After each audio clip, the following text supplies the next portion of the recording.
קוראים לי תום זמרן, בן 42. אני מפונה מקיבוץ מצובה. עברתי עכשיו קורס של מדיטציה טרנסצנדנטלית 4 ימים. אנחנו עכשיו סיימנו את הקורס. המפגש עם המדיטציה בא לי בזמן בחיים שהיה לי הרבה קושי. איבדתי את אבא שלי ועוד חבר ועוד כל מיני קשיים של פרנסה והרבה לחץ, חרדות בשינה.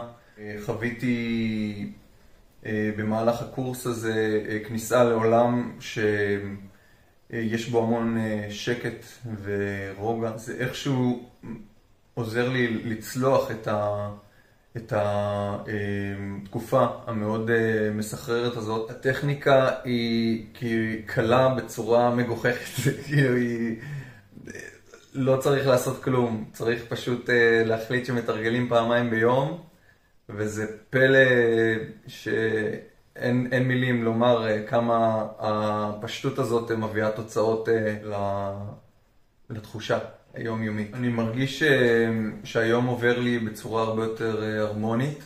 אני מרגיש שלווה עם כל הרעש שמסביב, המון שקט בפנים, מחשבות הרבה פחות מטרידות אותי. אני חייב להגיד שהמדיטציה משרה המון רוגע שכל כך חסר בתקופה הזו. שמתי לב שהמפגשים שלי עם הטבע נהיים מאוד ראשוניים.